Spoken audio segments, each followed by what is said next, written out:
Good morning and welcome to this Arena Events Financial Mail Redzone digitized event. This morning we're talking about moving into 2021 and how marketers can navigate the year ahead. Difficult to talk the year ahead. You kind of want to ponder and linger on the year that was. I'm hoping that by this hour this morning, everyone has gotten their Black Friday deals out the way and got what they wanted. Because certainly out of this conversation, we hope you're going to get what you want, which is a bit of a plan of action and a bit of a sense of where everybody else is at moving into 2021 after a year that was, to use the most overtraded term of the decade by now, unprecedented, filled with pivoting and change and fluidity and all these buzzwords that we've come to know. We crossed to 4 experts this morning in their homes, which is where most of us have been throughout 2020, to unpack what the year ahead can look like from their perspective, as well as reflect on what the year of 2020 was for marketers. We know that people are worried budgets are going to diminish. People aren't consuming media the same way they did before. There's 2 million questions, and hopefully these 4 ladies are going to give us the answers to navigate what 2021 is going to look like.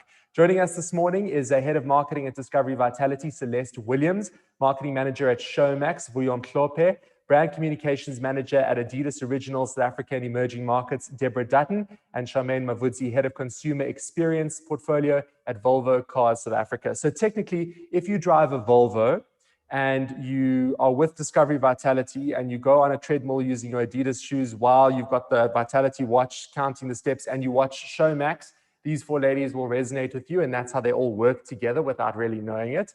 But certainly these are 4 incredible brands in our South African context, and they've done amazing stuff this year in terms of pivoting and navigating.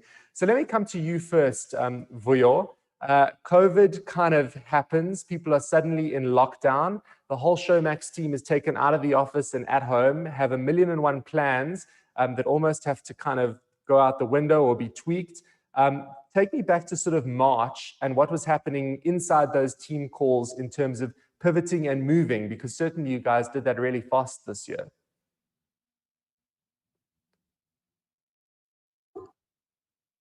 Yeah, so thank you, Ari, for allowing me to be a part of this discussion. And I must say, as Showmax, it really, really has been an incredible year.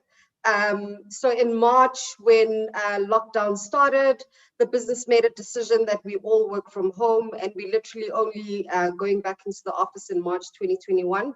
However, that did not make anything stop. The machine kept on moving. We had a big launch planned ahead for September, which was the launch of Sports, the first streaming platform of sports in Africa. And we did it without a hitch, utilizing all this technology that is available right now, ensuring that we are abreast and we can still keep our marketing comms together. And we literally managed to pull together a launch during level 5, a major campaign, all through technology throughout the whole of March, going into June. And in September, we launched Sports. So it's been an incredibly challenging time, but the wheel has not stopped at all for Showmax. We've been moving. Celeste, Vuyo was launching things. Vitality had to tweak some things because certainly people aren't sort of in the gyms during level 5, level 4 lockdown. The business model itself lends itself very much to non-COVID life. And there was an extensive amount of pivoting that had to happen. Vitality at home kind of comes to the fore. It's top of mind. But moving that kind of beast, we all know the iconic building in Sandton, moving those thousands and thousands of people offline, and really reworking what the value proposition is so that people are able to be safe and still enjoy the product. Tell me a little bit about what was happening March, April inside the Vitality HQ quarters, and then how you begin to sort of market that and express to people what's happening.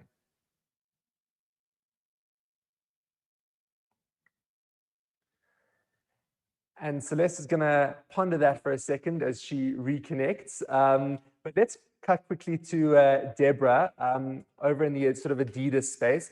a lot of people really concerned this year in terms of what retail is going to do, how people are going to engage when you can't sell through stores because there's sort of lockdowns. I mean, it's difficult to think that there was a period this year when you could only buy winter clothing. How that affects sort of a stock supply is a little bit crazy.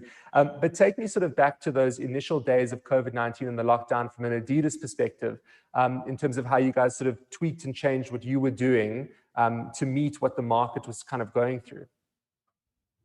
Absolutely. We had huge challenges. Our budgets got completely slashed. Our stores weren't open.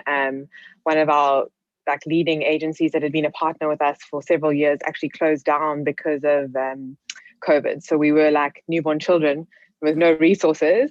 Over on top of that, a lot of our campaigns got pushed out, product was cancelled, so we had no marketing calendar. And we actually managed to pull off one of the highest reaching campaigns in Adidas global history with Home Team, where we got our partners, we leveraged our partners, our athletes, our creators to film themselves at home doing what we were all doing in lockdown across the world, whether it would be doing push-ups in your garden or making music or anything like that from home, all with their cell phones, and then sent it through to us. And through some very clever editing, we made it look cohesive and launched Home Team, which was incredibly well received because it was a bigger brand story, and that's what people needed. They didn't need us punting sneakers or tracksuits. They actually just wanted to hear about sport and how we leverage that belief with our consumers.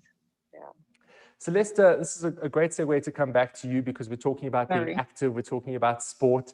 In terms of discovery vitality, obviously a major challenge comes with COVID when, you know, people aren't able to be in the gyms, no longer able to do sort of massive cycle races, running races. Vitality at home sort of came to the fore very, very quickly. But tell me about getting that kind of beast that is Discovery, that iconic building in Sandton that we all know, to be super agile and to be super fast when you're changing not only the value proposition, but you also have to communicate what that new value proposition is. Yeah. And it was such a scary, but I think exciting time for us. We at Discovery, we normally have two sort of launch cycles. I think we're known for our innovative launches. But this was kind of thrown at us. And to your point, with our product proposition almost disappearing overnight, we literally had to reinvent vitality.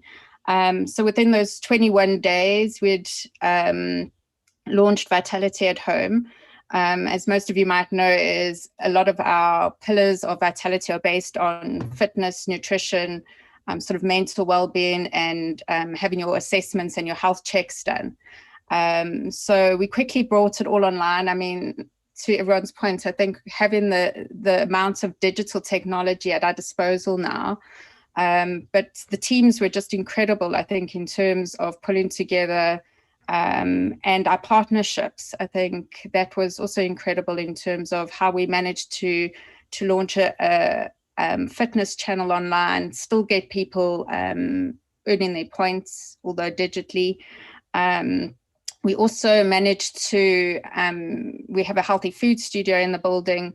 We launched that online with our chefs who had never had access to, didn't know technology. I mean, they cooks, chefs, so they quickly had to have a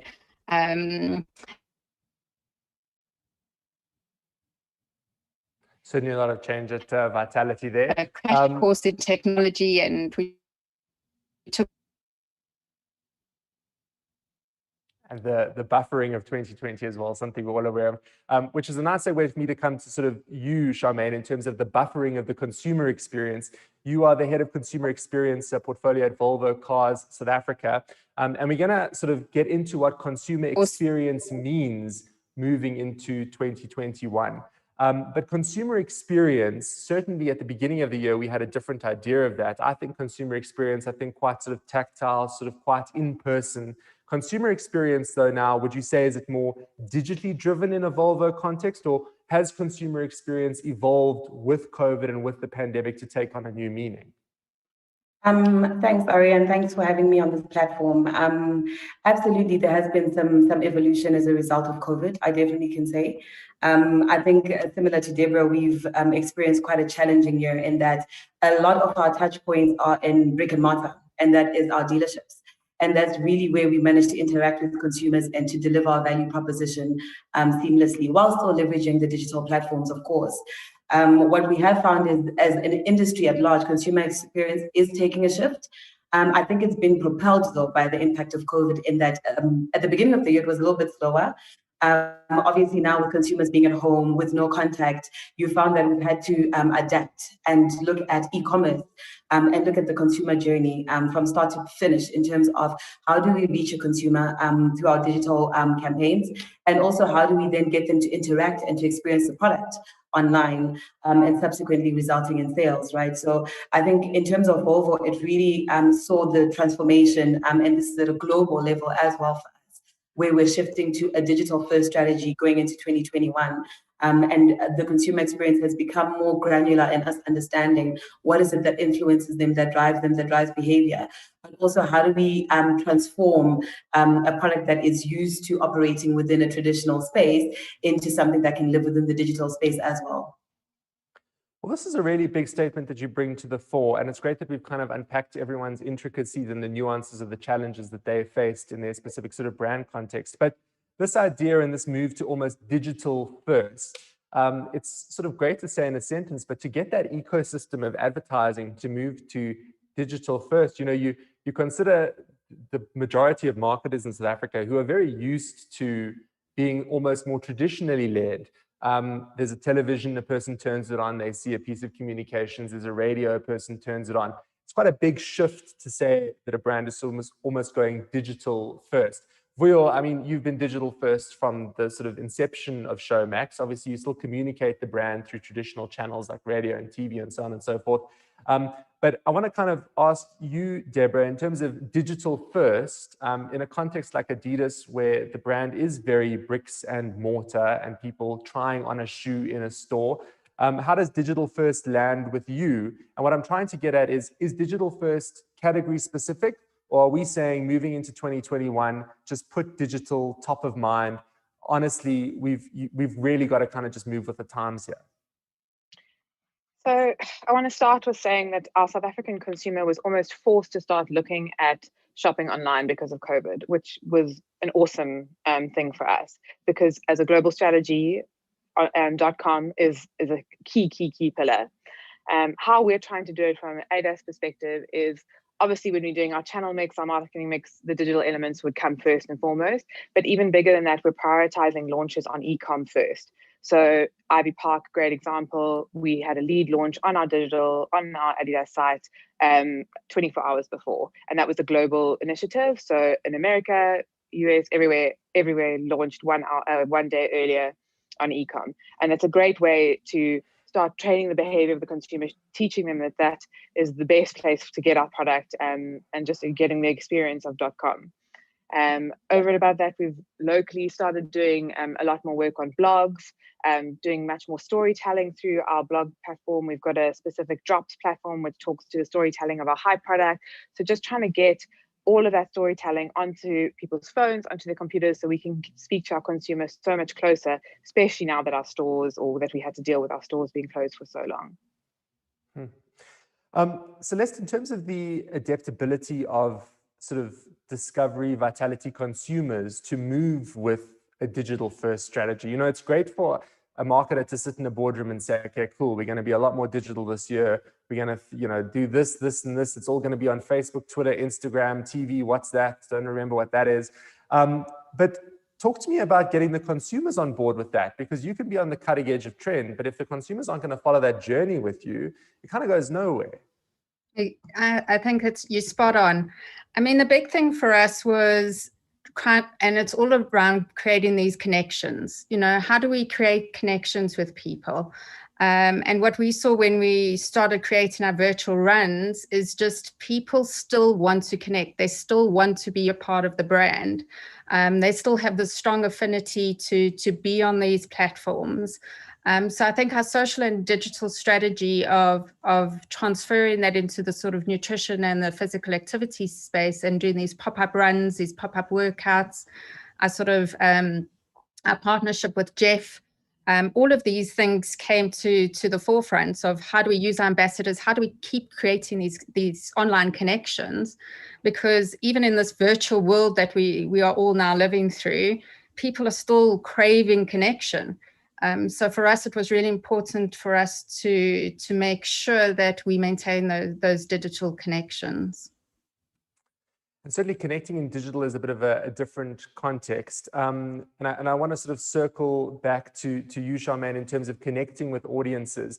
I mean, the Volvo platforms this year have been really powerful with the content that they've put out. Certainly, you can tell that there is a digital first strategy in the mix there, in terms of there being a lot more emphasis on the content that's being created, the local relevance coming through with local collaborations. But when it is not as easy to communicate through a dealership or through this in-person kind of contact, how do you connect meaningfully with people digitally when there is just all that more clutter? And I mean, everyone speaks about the human connection in a digital context, but what does it really mean? And what is that sweet spot? Absolutely. I think to Deborah's point, we also found ourselves in a situation where we had massive budget cuts in 2021. And our first and foremost priority was to drive brand with no budget for brand, because we couldn't sell during lockdown. And we're still putting in place our e-commerce platforms, for example. And I think that's where an integrated marketing approach really comes to play. Albeit you can say you are leading first with digital. And we leveraged, I think as Celeste mentioned, a lot of our influencers in terms of content curation. We also leaned a lot on the PR pillar in terms of curating content that speaks to people during lockdown. So we started addressing things like, work-life balance from a Volvo perspective, because that is one of our core focus areas in terms of the well-being of staff, for example, within the workplace. So we looked at factors as how are people adjusting in terms of working from home, how you can separate your workspace from your living space when it's all under one roof. With our influencers, we really leaned on how they're coping in terms of being at home, with your children all the time. If they have to go out, how are they going out and being safe still? Still managing to get a little bit of product in there, but we leaned on that organic, authentic content that didn't necessarily punt, the value proposition and the USP of a car, but they looked at more what's happening on the ground and how are people getting through, and creating content that people can consume on media platforms, through interviews and consumption through influencer content. And Vuyo, you listening to this must find it interesting because you are in a digital, Showmax was born in digital. There was no sort of shift or no pivot. You've obviously worked in traditional broadcast before, but it's a digital first company by nature. There hasn't been this sort of shift that's come from a bricks and mortar into something else, or traditional sort of TV into that. Showmax is that. The fundamentals of connecting with consumers with a purely digital value proposition, what are some of those fundamentals and the things that marketers really need to be aware of when it comes to connecting meaningfully digitally? That's a really good question. So for us, I think the most important thing is understanding who your consumer is. We are able to really be able to tell what kind of consumer you are, what kind of content you like, and really ensuring that the content that we serve you is really content that you enjoy watching. What we saw during the period of lockdown for Showmax is that we had over a 50% increase in active viewership during COVID. So the numbers for us looked really, really well. But the important thing was, how do we continue to be the number one player within that share of voice, and to ensure that people come to us versus other streaming platforms? And that is where local content becomes really, really important. We've really upped our game with local content. So when you come onto Showmax, not only do you get the best of international, but there's a whole lot of content that is local that people can really, really relate to. And that is where the human connection that Charmaine and Deborah have been talking about becomes even more important. Telling our African stories, telling the South African stories. And that is really what we have done. Also, in terms of digital, we spent quite a bit of budgets, ensuring that we still have a digitally led campaign. So everything that we do, we make sure that we personalize all our search content, etc. And influencers, interestingly enough, have also remained quite an integral part of our journey, because whilst everyone is at home, they have options. So how do you remain top of mind? And how do you become the person or the platform that people choose to utilize? So it's been an interesting journey, and it's been absolutely great for Showmax. Now it's about how to maintain that while people are going back to work, because the reality is people are now going back to work. So we need to ensure that we are still able to communicate with those people. And I mean, what Vio was talking about is a bit of a golden thread that actually rings true between all the brands, because certainly all of you have done hyper-localized content. Whether it's Sia Khaleesi speaking very authentically to an Adidas value proposition, whether it's a Jeff doing stuff in the vitality space, whether it's a Rich Mnisi speaking very strongly to a Volvo value proposition, influencers speaking to a Showmax Pro value proposition. There's really been hyper-localized content. And I wonder if some of that is born out of perhaps the fact that there was almost a realness to COVID-19, and there is almost a realness where we have to actually just try and speak to people as people. We can't just take stock imagery, throw a logo onto it and put it into people. We have to almost create these human conversations. We can't take global collateral and just sort of put it up onto the Instagram pages. It's almost accelerated the importance of localizing content that brands are creating and the communications that they're creating. Or am I just drawing a little bit of an unknown parallel here? Or is there something to brands really now having to show up as a South African brand or in a South African context versus just sort of, you know, running generic, sort of less tailored communications? Yeah, I agree with you. I think, oh, sorry. And that's why I think this time has been so incredibly exciting, because I think if you look across South Africa, the amount of innovation, the amount of localized content, the amount of localized partnerships that are coming together that we haven't seen before, the ability of people, I want to say the Ubuntu, to just get together, you know, if I think of like at the beginning of lockdown, we had to get all our staff into masks. We put it on our active rewards platform. We were able to give that as a reward. And I think we sent out over 200,000 masks in the space that we had to sort of produce and get out. And I just think being able to then use those masks in our imagery, in our video content, create content out of that was just an incredible space. So to your point of being able to do that is great for all brands. Deborah? So for Adidas, local content has always done really well in South Africa. Our consumers love it, but it's just, as you say, exaggerated during COVID time. And we've also found the influence of even micro influencers is even more. So with Jeff, if we put a pair of shoes on one of the trainers during the Jeff class with Vitality, we'll see the traction already in sales, like by huge amounts more than normal. So I think people are so much more open to having all these influencers in their lives because they're living so much more on social media. They're doing the gym classes in their bedrooms or in their lounges. So we're just so much closer to them with that local content now. I mean, Charmaine, the truth is that moving into 2021, there is so much that is kind of unknown. Everyone has their opinion on when a vaccine will come. Everyone has their opinion on, you know, even when the vaccine comes, do people still want to be in the office? Do they not? Some corporates say we'll never go back to the office again. There's very bold statements being made. And the honest truth is that we don't know.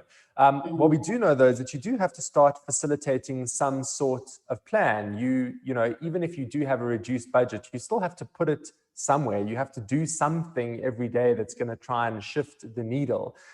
In terms of starting to plan for what 2021 is, how do you plan when you know that there aren't really sort of solid factors that you can throw into the ingredients of that planning? That's a good question, Ari. I think to Rio's point, right now, more than anything, consumer data is so important because that tells us exactly what consumers want, where they are, what they're looking for.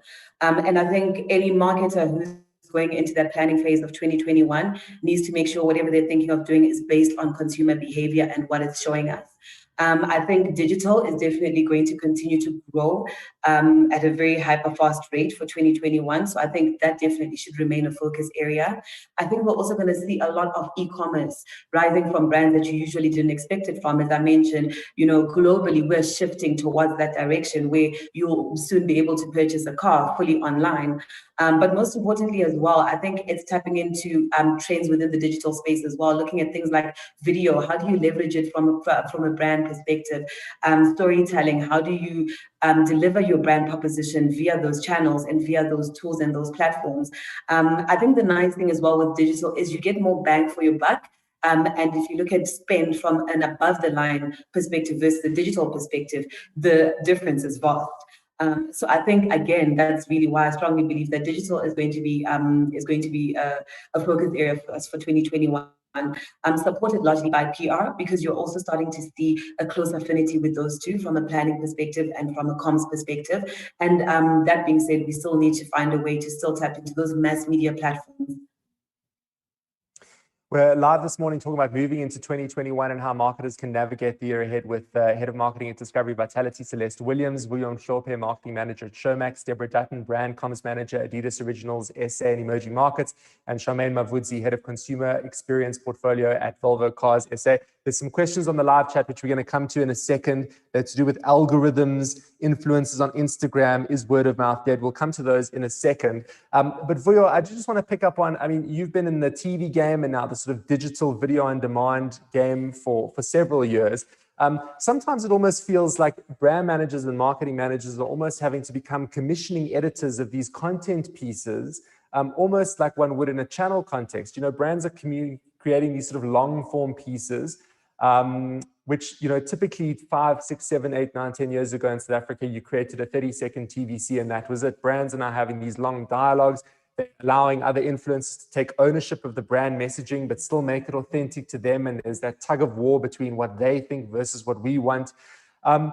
In terms of the skills that a marketeer needs moving into 2021, those skills do look quite different now. Because if brands are going to become content creators, marketing managers, brand managers almost have to have very strong storytelling fundamentals and principles and opinions on 4 or 5 minute edits and opinions on scripts. It must be an interesting shift for you as someone who's worked in the TV space where, commissioning editors are creating TV shows and now brand custodians are almost commissioning their own long form pieces of content. Absolutely. That's a really good point. I think for me, obviously, because I've been in the media space for a while, long form content has been a part of my DNA. However, I think it's really important for every marketer moving forward to realize that authentic stories that narrate true African narratives of and reflective of the people of our country are even more important now more than ever. People are seeking, people are more conscious and aware than they've ever been before. For me, 2021 has been a year of revelation, a year of insight, a year of introspection for a lot of people. And brands that are able to really reflect that through storytelling and narrating really do speak to the hearts and minds of consumers. I think for us as marketing people, it's really important that even when we do brief out content, that we always keep in mind first who the consumer is and understanding where they come from and who they are. I think even for higher LSM brands like Volvo, etc., what I've seen them doing and being so much more relatable with people just makes the brand so much more authentic. So it's very important that as marketing people, we do look at long form content, and user-generated content is also on the rise a lot. So how do you also tap into that user-generated content? You see the rise of superstars on TikTok, people that have like millions of followers now. How do you tap into that? How do you bring that into your narrative? There's things like Marco Polo that haven't even reached our shores in terms of like people utilizing that in its full sense. But by 2021, I think Marco Polo will be a big thing in South Africa as an example. So it's really important that you understand all those tactics so that you are able to really, really understand your consumer and speak to them in an authentic manner. That's the only way. Absolutely. Putela, I'm going to come to your question on the live chat in a second, but I do just want to sort of segue from what Vuyo's said into a chat with you, Charmaine, quickly around, I mean, Vuyo's spoken about the sort of importance of local relevance and brands like Volvo really coming to the fore to doing that. But it does require a certain level of boldness, right? I mean, we know that when you're on a call with the global team and they're like, this is the ad we've created, this is what we see going out everywhere, you've almost got to, I mean, you've got to be quite brash, right? And moving into 2021, there's going to have to be some kind of hard conversations, and one should run towards that versus run away, right? Absolutely. Takes me back to a few months ago when we're literally fighting with Global for a campaign that we did with Rich Mnisi. And I think that's the thing, Ari, with global brands is you've got a global presence and there are pros and cons that come with that. And some of the cons that you find is, you know, the ability to move away from that global positioning and to do something that's different and that's locally relevant as a market is always a challenge. And you definitely have to constantly, you know, be in the battlefield fighting for what works within a market, because ultimately that's how you sell product. Going into 2021, I think what's helped us a lot is proof points. So, for example, the campaign that we did recently with Rich Mnisi, as we were getting into level 1, and people were allowed to travel again and focusing on just, you know, freedom, but in a safe way, and not just safe from a Volvo perspective, but safe from a COVID-19 preventative perspective.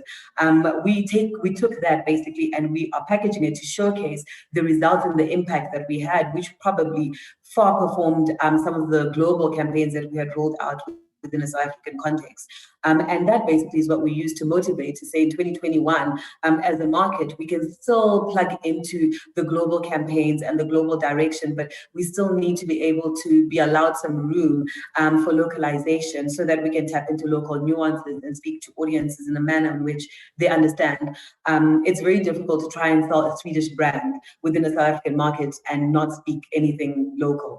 But I think over the years, you know, with the support of the agencies that we've worked with and the team that I've had the pleasure of working with as well, we've managed to shift a little bit. And I think 2021, the challenge is how do we continue on that trajectory, but still, you know, breaking through all the clutter, as you mentioned earlier. And Deborah, I'm definitely going to circle back to you on that balance of sort of global and local in a second, but I do want to get to Putela's question on the live chat real quick. And I'm going to go to the actuaries in the room, which is the Discovery, Vitality crew, everything very scientific. So I'm sure, Celeste, you'll be able to jump in on this one. And it's to do with algorithms. And I mean, this is something everybody is trying to figure out is what are they doing at Facebook, Instagram, and Twitter? How come every time we think we've got it, it changes? But Putela's question is, how do you beat algorithms to introduce innovative products or services on social media platforms? And Celeste, if the answer is to just buy more media, you're more than welcome to say that as well. I think it's probably a bit of a both because there isn't, I mean, yeah, I think it's on every marketer's mind is how do you beat those algorithms? But they do keep changing and there's no quick and easy way to win at that game. It is a media buying game. I guess also the other part is just to try and make your content. I think that's where your content strategy is also so key in terms of trying to grow your sort of organic audiences and ensure that you've got good content that you're putting out there. But yeah, if anybody knows that answer, I'd love to hear. I guess it's just about being fluid with the algorithms. Let me give this question to you, Deborah, because you deal sort of very strongly in that influencer space. This question also from Patella says, the strategy used by influencers is becoming too predictable. How does one maintain authenticity on social media platforms? And I'm sure that there's a lot of global insights as well into, well, what makes a great influencer post on Instagram? Because there's only so many ways you can chop and dice someone saying, this is a product and I want you to buy it, so I'm going to hold it in my hands. So we actually sort of view it a little bit differently. We choose authentic partners or creators to work with, and then a lot of it we give up to them to create. So if Nabila is doing a post, she's creating that content. We'll tell her the ethos of the campaign, but it needs to be in her tone of voice. And for us, that's the most authentic way to get our message across. So we choose the right people, so choosing the right partners, the right creators, making sure that they all have a greater purpose, because that's a big deal for us. We want to make sure that they align with our purpose as Adidas. And then they're the experts. We give them the free reign to create in their own way, so then it reaches their consumers, because people are following them to see the way they create, not the way we make them create. And I think that's a big part of it. But it is a bit of a sweet spot between sort of the brand and the influencer, right? There's almost, there's got to be a little bit of chemistry first. It's a little bit like dating. Absolutely. So we don't just bring people on at a will. We have a team that works very closely with trying to figure out who's the right people to deal with. We also have a smaller community called Network Area 3, where we sort of experiment or test with much younger up and coming creators. And there they literally have free reign completely. We give them product and we pay them to create, and then they can come up with anything. And that would be smaller campaigns, so not based on big brand campaigns. And then that goes on our Network Area 3 platform, and we'll test and see and the uptake on that, and then they can progress almost to our Adidas platform from there. We speak a lot about share of voice and picking up on the sort of influencer conversation, the brand speaking about brand conversation. Charmaine, let me come to you and sort of what that mix should look like. I mean, how much of your brand success lies in you telling your curated story, your beautiful billboard, your 30-second commercial, and how much of it lies in the word of mouth, which is a little bit more digital now, which influencers are a part of? And how do you kind of get the sweet spot between the two? You almost want the touch point of, this is who we are as a brand, we've worked on this piece of communications, but then this is how someone else has interpreted it, and this is how our brand manifests in their life. But it's quite a difficult water to navigate.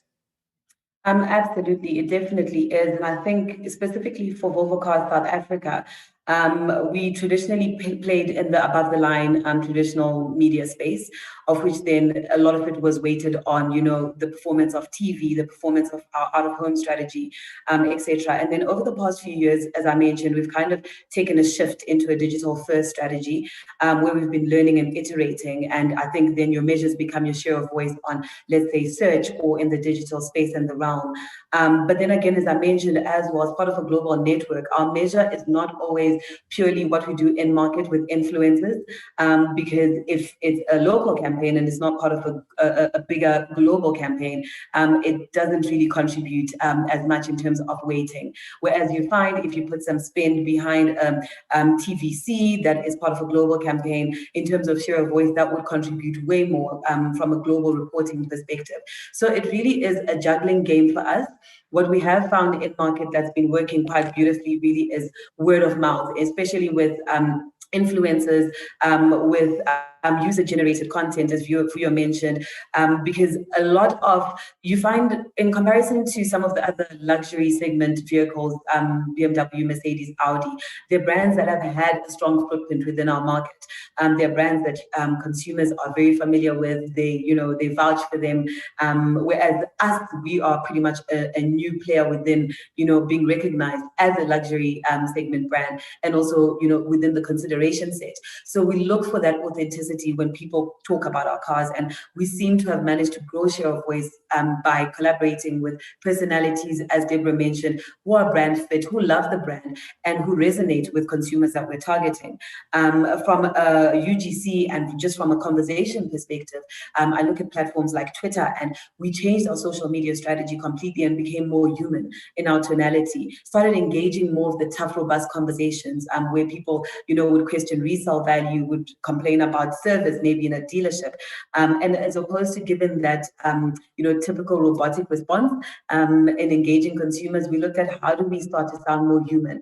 And you found our share of voice grew within that space. So it's constantly a juggling and a balancing act, because we're fighting the battle of, we're part of a bigger network outside of South Africa, but we are within South Africa, and that's where we sell, and we need to create relevance, impact, and grow share of voice within our area of operating. It's probably key to what the answer to the sort of topic of this morning is in terms of moving into 2021 and how we can navigate the year ahead is juggling and balancing. But that is a little bit exhausting. So just before we start to kind of land this, I mean, if we have to look at marketers kind of holistically, and what the ingredients are to being a great marketer. I mean, you can sit and read 2,000 research papers a day. You can sit and watch sort of, adweek.com as each new article gets posted. But there is a little bit of gut and there is a little bit of science to this whole thing. And I think it's a nice point in the conversation just before we wrap up for each of you sort of in a personal context in terms of how you balance the gut and the analytics, and then also, living life, which ultimately should inform you as a marketer. Because in order to identify with the consumer, you have to be a consumer, you have to be a real person. We aren't just sort of these bots floating around. So for each of you, kind of just your ingredients that you pour into sort of your work in the marketing space, that you feel sort of empower the work that you ultimately land up commissioning and creating.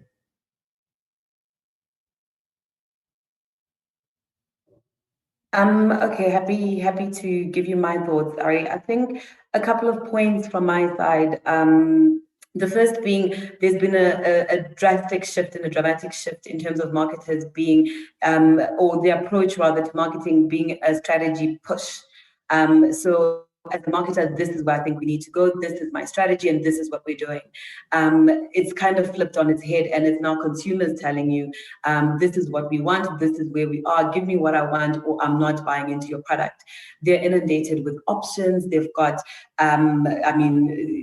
they've got information and access to anything that they need at the touch of a finger. So as a marketer, I think I'm largely now driven by understanding consumers and data.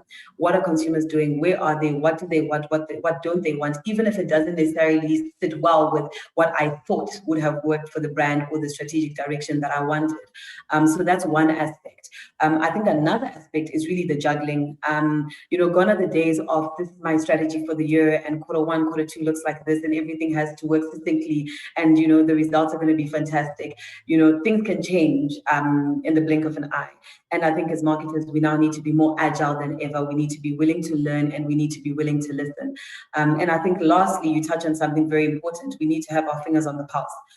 So are you out there? Are you being a consumer? Are you engaging with brands? Are you also, empowering and equipping yourself constantly? Because it's now a very fast evolving industry because of digital. So if you're not understanding the trends, and I think as we mentioned, Marco Polo, I've never heard of that. Now I must go Google it and understand what that is.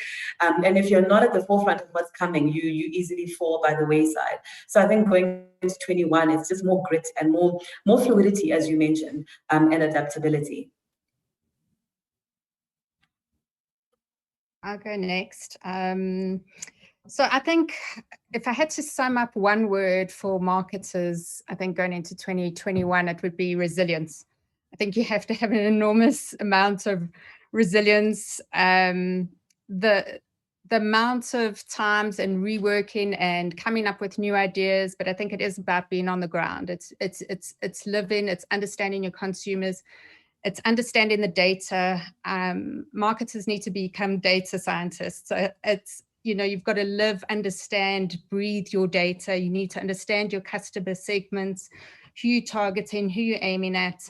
But at the same time, you still need to have fun. We need to ensure that our brand is resonating, and make sure that people are engaging with it in a fun, interactive way. Specifically with Vitality, I think we're quite lucky because we have a very strong sort of core purpose around keeping people healthier.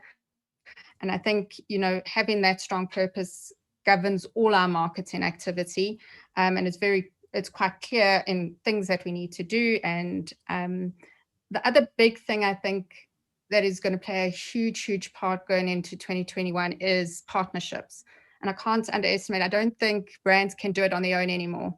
I really think the coming together of partnerships, whether it be with other brands or with influencers, with brand advocates, or even your members and your clients. I think those are just some of the key takeouts that we need to gear up for 2021. Let's go to you, Voyo. Yeah, I think Charmaine and Celeste have covered quite a bit, so I don't want to regurgitate what they've eloquently put already. But I think just to add on to what they've said, for me, I think just to hop on local, I think local is still really important in 2021. And what local is at the moment is also understanding that, because you have a lot of people that have lost their jobs, that were the so-called middle market, and now their income, disposable income, has been affected. So it's really about the data and the science and understanding what that new middle market is, what that new upper LSM is. The second thing is mobile. I think mobile is really, really important, which is why we have quite a big focus on it. So how do you, people are on their phones all the time. Yes, we at work. While I'm here, I see WhatsApps coming in, emails coming in onto my phone. How do you also become a part of that share of voice, where somebody, when they pick up their phone, etc., they also think, oh my gosh, I need to check what's happening on Showmax. There might be load shedding next week. Let me download a few episodes or something of that sort. So mobile is also quite important, and incorporating that into your marketing strategy is of utmost importance. And then I think for a lot of people, retaining your talent, whoever you are, whichever business you are in, if you have good talent, retain that talent. Make sure that you create a very wonderful working environment. We're super blessed. We have a really awesome leadership team at Showmax. So I wake up every day with purpose, wanting to go to work, wanting to do my work, even when I'm at home. So it's important that you have the right people and ensure that you upskill them and keep them happy as much as possible. Because without people, you are nothing, absolutely nothing. So yeah, thank you. And Deborah, you can take us home. Okay, I don't want to repeat a lot of what these lovely ladies have said, but just a summary of it. Agility, obviously, it's huge right now. Consumer obsession, whether it's data, keeping up front with the trends, all of that. And then a big one for me is purpose. So on a personal level, as well as with the brand. So as a marketer, if you believe in what the brand is putting out there, you will always do better. So find campaigns that give you, or that align with your purpose, that align with the brand belief, and get the partners that work with that too. So that's a big one for me. Well, certainly an interesting chat this morning. Tsepo on the live chat says he saw a stat the other day that on average, a person is exposed to 360 advertisements each and every single day, most of which we don't even notice. And it may actually well be even more, just depending on how much you scroll through your different timelines or how many billboards there are on your drive to work. But certainly, I think an incredible conversation this morning. And thank you so much to all of you. Because this could have kind of gone two ways. It could have been quite stressful thinking about the year ahead and what 2021 holds, and where to communicate with customers, how to communicate with them. Are they even going to have money to be able to buy stuff? What does disposable income look like? But actually, there's almost a sense of strength in sort of, knowing that it's going to require a lot of fluidity and knowing that things are going to have to be different. And each of you, in terms of brand leaders, have overcome your own obstacles this year. And perhaps that's fueled the confidence with which you gave your answers this morning, because things were really bad in March and April. They still are bad, but there was a lot of shock to the system that happened. The way we were doing things fundamentally shifted and changed. And everyone may be over the term pivot, but it doesn't mean that it wasn't hard to do at the time. So certainly there's possibly a great amount of confidence that's come out of navigating very rough waters, amazing advents out of each of the brands, whether it's Vitality at home, their partnership with Jeff, continuing to innovate as the brand discovery, whether it's Showmax Pro, which hopefully everyone at the end of this has signed up to, whether it's Ivy Park and Adidas and what they're doing, and ZX. I don't know if there's any Ivy Park stuff left for you to buy this morning, but I mean, if there is, you should definitely check it out. Whether it's just cruising around in an ultra cool Volvo. It's been great connecting with the four of you this morning. And certainly it's going to be exciting to see what each of these brands get up to in 2021. We're not sure if things are going to get better, if they're going to get worse. What we do know, though, is that if we have resilience, we'll be able to overcome any of those things. So thank you so much to our guests this morning, Head of Marketing at Discovery Vitality, Celeste Williams, Marketing Manager at Showmax, Vuyo Mhlophe, Brand Comms Manager, Adidas Original South Africa and Emerging Markets, Deborah Dutton, and Charmaine Mavudzi, Head of the Consumer Experience Portfolio at Volvo Cars South Africa. Moving into 2021 and how marketers can navigate the year ahead. Well, with a lot of fluidity, a lot of resilience, and a lot of confidence, because certainly there's a lot to look forward to as we progress into a brand new year. Thank you so much for joining us. We'll see you again soon for our final Red Zone Financial Mail webcast this year. Catch you on the other side. Cheers.